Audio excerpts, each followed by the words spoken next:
locator. So, nandito po ako ngayon sa Gumaca, Quezon, kung saan ibablog at ilalocate ko po itong 1 hectares na TC title. Direct po tayo mismo sa owner. So, ito po ay from dun sa palengke, sa eskwelahan, sa ospital, ay 7 kilometers away po tayo. At ito pong property natin ay may frontage po ito na 50 meters mismo dito sa Diversion Road. Ang kagandahan po dito may overlooking view. Kaya samahan niyo po ako, iikutin natin tong property. So, bali yung frontage po natin, ipapakita ko po sa inyo.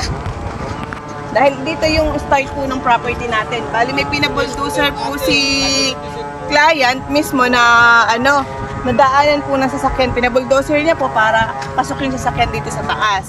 So yung frontage po natin, kung titingnan po natin, ay talaga pong malapad or mahaba. Nasa 50 meters po ito. So para at least makita nyo po. May pagtakas po ito. Ito po yung part namin pagtakas. Upland po siya. Ito yung mismong harapan po natin. Hanggang din pa po tayo sa may malabo pa na po yan. So, pag ganyan po tayo, upland po itong part nito. Para po at least kita nyo po yung reality. Then, papasukin ko po yung taas. Bali, flatland naman po yung pinakang ibabaw niya. So, maganda po itong gawing start. Kasi po dito po ay merong source ng tubig na bukal. So, nang nagiging idea ko dito sa property na to dahil ito ay overlooking view, mas maganda siyang lagyan ng mga tent or mga penthouse sa taas tapos may swimming pool. So, para po magkaroon kayo ng idea, akit po ako dun sa taas. So, ito po yung part na pinabuldoser po ni seller para po akyat yung sasakyan dun sa taas. So, pag ito naman po ay nabili, sabi ni seller, hindi naman ngayon, para at least yung 4 wheels niyo po ay accessible. Akyatin po natin dun para po at least may idea.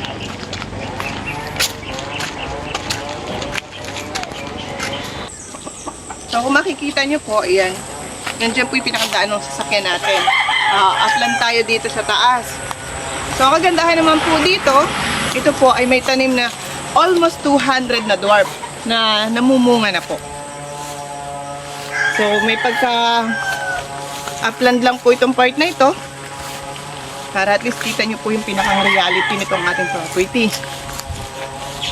So, pinatamnan po ito ni seller ng almost 200 na dwarfs. May mga puno rin po siya ng saging. Itong part na to, may mga buhay na bato siya. Mapapansin mo po, overlooking view po tayo. Yan po, puro kabundukan po. Tanaw din po natin yung diversion. Ang kagandahan po dito sa location natin, may cellphone signal, may electricity, at meron din pong source ng tubig. Galing po sa taas sa bukal. So, ang kagandahan din dahil meron tayong malakas na source ng tubig na galing dun sa bukal, pwede ka po dito mag-develop. Pwede nyo pong lagyan ng swimming pool or penthouse, tsaka po penthouse. Gawing bakasyonan.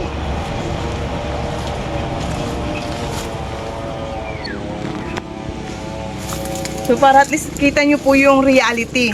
Kung ano po yung nakikita nyo sa vlog ko, pagpunta nyo po dito, ito rin po mismo yung nakikita nyo. So, medyo masukal lang po. Hindi naman po ganun kaano yung akyat natin. Anahilaan po talaga.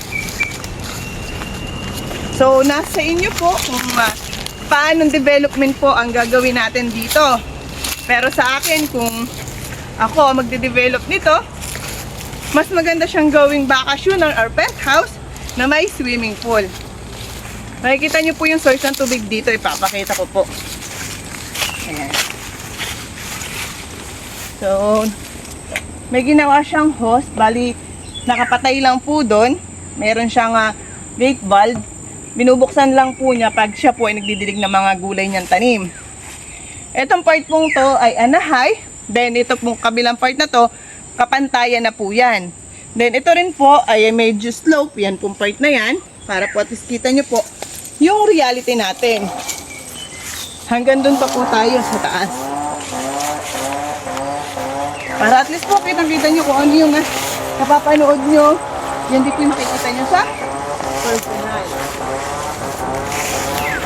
So, at least may idea na kayo. Makikita nyo po dito. dito, overlooking view po lahat. Makikita natin yung diversion road, tapos po yung mga bahayan doon. Then, mountain view naman dito sa park natin.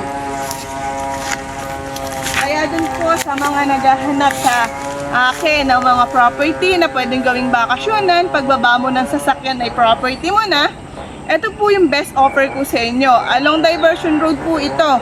Ang kagandahan, malapit po tayo sa bayan, sa eskwelahan, sa ospital, sa palengke at sa mga kainan. 7 kilometers away lang po tayo. Ang kagandahan din sa property, direct to owner po tayo. TC to title na po ito. Ito na po yung kulay blue.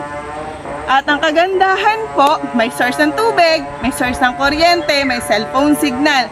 Kaya ano pang iniintay nyo? Grab it now before it's too late. Lagi ko nga pong sinasabi, don't wait to buy real estate. Buy real estate and wait. Salamat po! Thank you all for watching this here video. Please like and subscribe and follow. Much love from Little Yas to each of you. Content creator making videos on the World Wide Web. Hope I made you laugh and think. Get out of your head. To be live or to enter the chat, that is the question. Thank you to every followers in each nation. Read every comment from the good to the bad. Y'all trolls can catch me outside. How about that? The website